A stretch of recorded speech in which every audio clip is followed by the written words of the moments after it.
Bonjour à vous, j'espère que vous allez bien. Aujourd'hui est un jour merveilleux.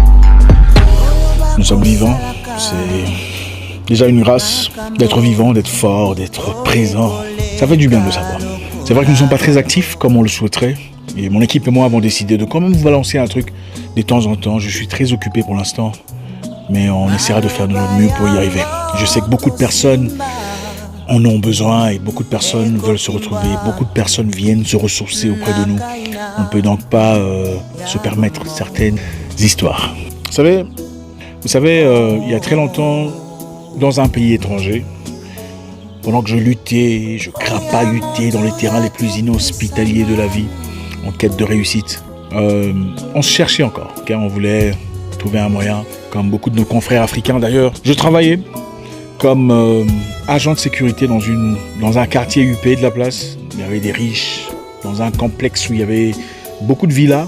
En tout cas, mon rôle était d'ouvrir la barrière. Okay. Pas génial, je sais. Mais ça fait partie de la vie. C'était un moment très difficile de ma vie. J'avais besoin de me retrouver. J'avais besoin d'argent pour continuer mes études. Et comme les parents ne pouvaient vraiment pas me venir à l'aide à cette époque-là, il a donc fallu que je trouve un moyen de bord pour persister, pour continuer mon combat. Alors j'avais décidé de travailler comme agent de sécurité pendant un temps, question d'y arriver. Pendant ce temps, je voyais beaucoup de choses, j'aspirais à beaucoup de choses. Je voulais devenir quelqu'un d'intéressant, quelqu'un d'important dans ma famille. Je voulais faire la différence, je voulais m'améliorer. J'avais des objectifs bien clairs, je savais quel genre de personne je voulais devenir. Un bon jour, il y a une dame qui résidait dans l'enclos, une des femmes très riches, très classe, d'origine irlandaise. Sa présence, son élégance, elle avait la soixantaine, mais déjà, sa présence inspirait la grandeur. On sentait que c'est une femme qui faisait partie de l'aristocratie irlandaise. Son anglais raffiné, sa présence peaufinée, c'était intéressant quoi. Alors un jour, elle va me dire bonjour. Contrairement à l'habitude, ce jour-là, elle voulait une conversation plus approfondie. La dame me dit bonjour, alors comment tu vas ? Parle-moi de toi. Et pour moi, j'ai trouvé que c'était une occasion pour m'ouvrir. Je voulais montrer à la dame combien j'étais ambitieux, courageux, battant, travailleur, combien je désirais aboutir à certaines histoires, espérant que la dame puisse peut-être m'ouvrir certaines portes ou me présenter à une personne qui pourrait facilement me booster d'une certaine façon. Okay. Je voulais me vendre, je voulais présenter une image positive. Après avoir fait, j'ai dit madame, pire à devenir une personne intéressante, je vais devenir entrepreneur, je vais changer ma famille, je voudrais faire des choses pour mes parents, je voudrais être une personne inspirante, apporter de soutien à des organisations. J'ai parlé, la dame qui était très calme me regardait pour finalement me dire fiston, tu sais, comment penses-tu y arriver? J'ai dit elle m'arrête directement, elle me dit mais tu sais, tu es là en train de lever la barrière, en train d'ouvrir la porte. Comment penses-tu y arriver? En fait, j'ai compris que pour elle, c'était une façon condescendante, en tout cas méprisante de me dire comment penses-tu y arriver? Et pour couronner le tout, elle me dit fiston, tu sais, Dieu a créé deux catégories de personnes. Il a créé des gens qui sont là pour bâtir, pour construire, pour créer, et d'autres personnes qui sont là pour servir. Bon, écoute, j'ai des sandwichs à la maison, je vais envoyer mon petit-fils, et il va tourner. Elle tourna le dos et est partie. Quelques minutes plus tard, son petit-fils se présentait avec un plat, des sandwichs au jambon, du porc, que je ne mange pas. J'ai pris les sandwichs, je les ai balancés dans la poubelle, j'étais brisé. Mon esprit était blessé. Pourquoi est-ce qu'elle peut me dire ça? Comment est-ce que je compte y arriver? Je me disais, même si elle pensait vraiment que je n'y arriverais pas, était-elle obligée de me le dire? Comment penses-tu y arriver? Dieu a créé deux catégories de personnes. Ceux qui créent, bâtissent, fabriquent et ceux qui servent. Plusieurs années plus tard, à New York, aux États-Unis, à l'aéroport JFK, dans la Business Lounge, j'étais assis confortablement en attente qu'on me serve ma coupe de champagne. Je vis devant moi deux personnes s'accourir. Oh, bonjour Zach, c'est toi, comment tu vas? Je me demandais, est-ce que je connais ces gens d'où? Bonjour, c'est Zach, mais Zach c'est toi, est-ce qu'on peut prendre une photo? C'était le petit-fils de cette dame, qui aussi était dans la business class, en train d'attendre leur vol. Moi j'attendais mon vol pour Londres, je voulais prendre une photo avec eux. Gentiment, puisqu'ils étaient sympas, j'ai pris des photos avec eux. Et après je voyais, ils sont partis appeler leur grand-mère. C'est Zach, mamie c'est Zach. Elle me regarde, elle dit, c'est toi? Je me suis levé, j'ai dit, c'est moi.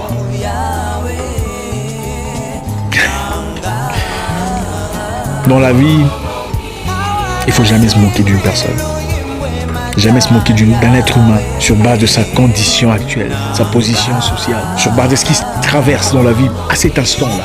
La vie est un mystère que personne ne comprend. Écoutez, même les hommes les plus intelligents du monde ne comprennent pas le mystère de la vie. Sinon, tous ceux qui sont morts, les Frankenstein, les Plateau, tous ces personnes intelligentes seraient ressuscitées parce qu'ils ont compris ce que c'est. Nous comprenons tous une partie de la vie. Une partie de la vie qu'on peut peut-être mélanger, qu'on peut peut-être mettre ensemble. La vie est un mystère que personne ne comprend. Aussi longtemps que vous savez ce que vous voulez, vous connaissez votre direction, vous savez ce que vous voulez de tout votre cœur. Et vous bossez dur avec tout ce que vous avez. Vous donnez tout ce que vous avez comme courage, comme ambition, tout ce que vous avez comme guerre, comme feu en vous. Vous restez discipliné.